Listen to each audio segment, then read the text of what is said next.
Olá, pessoal! O tema do estudo 4 é o plano da salvação. Vamos iniciar com uma oração. Feche os seus olhos. Pai Santo que estás nos céus, santificado seja o teu nome. Graças te damos pela vida e pela saúde.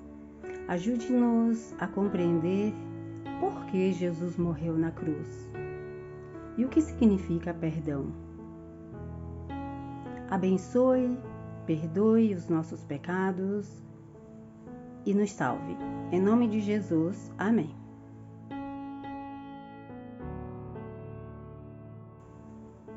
Independente de quem tenhamos sido ou o que tenhamos feito no passado, Deus nos ama com amor eterno, dispondo-se a vir ao mundo e passar pela agonia da cruz, a fim de resgatar a humanidade perdida.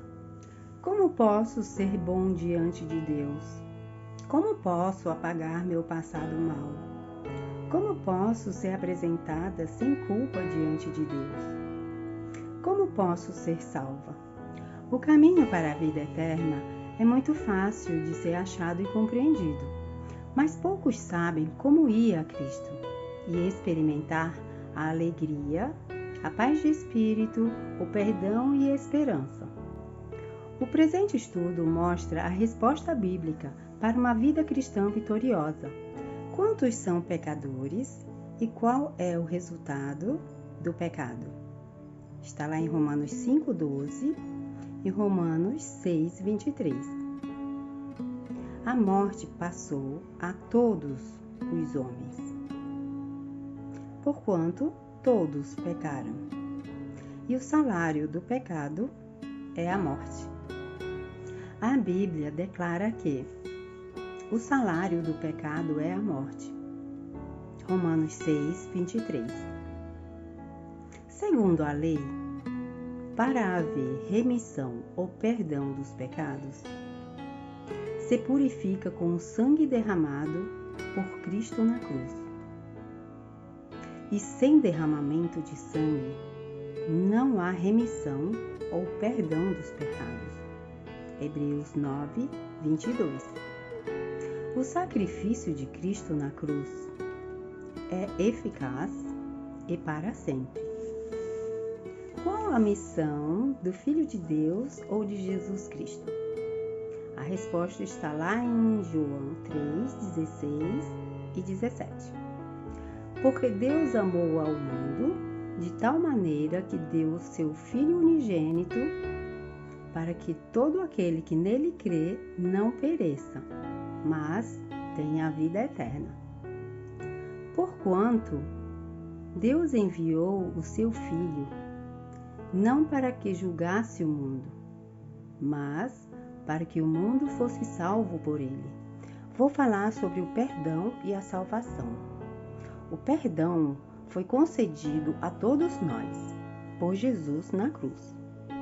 E a salvação são para aqueles que aceitam o sacrifício de Jesus na cruz. Como vou pedir perdão a Jesus?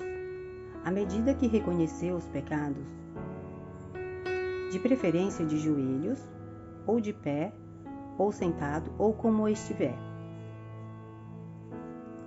Vai pedir primeiramente ao Pai, que estás nos céus.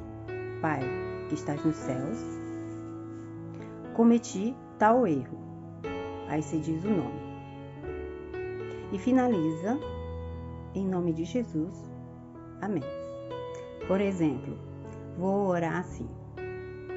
Pai nosso que estás nos céus, cometi roubo, furto, assassinatos, usei drogas, xinguei, chamei palavrões, menti. Me perdoe por esses pecados. Em nome de Jesus. Amém. Que reação Deus manifestou diante da entrada do pecado? Está lá em Gênesis 3, 8 a 10. Desde a entrada do pecado, Deus tomou providências para a salvação. Desde o começo, Deus procura o ser humano mesmo em seu estado de pecado, e lhe propõe solução. Qual a condição da natureza humana após o pecado? Está lá em Gênesis 6:5, Salmos 51:5, Jeremias 13:23, Jeremias 17:9 e Mateus 15:19. O ser humano perdeu a intimidade com Deus, ficou propenso ao mal e tornou-se mais corrompido e depravado. Onde só é possível realizar o bem por meio da atuação de Deus no coração, que opera em nós o querer e o efetuar segundo a sua boa vontade. A nova natureza que Deus nos concede deve ser alimentada diariamente por meio de comunhão com Deus e realização de seu serviço, ou seja, serviço cristão. Quais as outras características da natureza humana pecaminosa? Está lá em Efésios 2:3, Efésios 4:18, 1 Coríntios 2:14, Romanos 7:15-19, Romanos 7:23 e 24. Querer o bem está em mim, mas não consigo efetuá-lo. O homem natural não compreende as coisas de Deus. Qual plano Deus estabeleceu para nos salvar da morte eterna? Está lá em João 3,16. O plano da salvação. Deus estabeleceu um plano mediante o qual seu Filho Jesus daria a vida em lugar do pecador. Dessa forma, todos que o aceitam como seu Salvador pessoal é perdoado, transformado e recebe a promessa da vida eterna. Cristo morreu pelos nossos pecados, segundo as Escrituras. 1 Coríntios 15:3. O que Jesus fez por nós na cruz? Está lá em 1 Pedro 2:24 e Isaías 53:5 e 6. Jesus carregou em seu corpo sobre o madeiro os nossos pecados. O Senhor fez cair sobre ele a iniquidade de todos nós. Quem pode mudar a natureza humana? Está lá em 1 Samuel 10:6 e João 8:32. O Espírito Santo e o conhecimento da verdade. O Espírito Santo transforma a vida daqueles que aceitam a Jesus e suas verdades e dá poder ao crente para viver uma vida vitoriosa de obediência à palavra de Deus. A salvação depende de nossas boas obras. Está lá em Efésios 2:8 e 9 e Gálatas 2:16.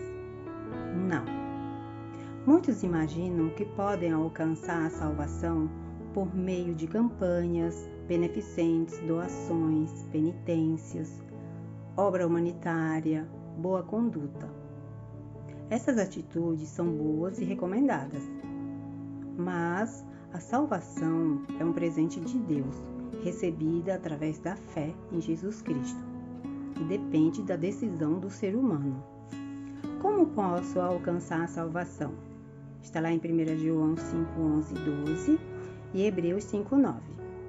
Aceitando a Cristo, o autor da salvação eterna, para todos os que lhe obedecem.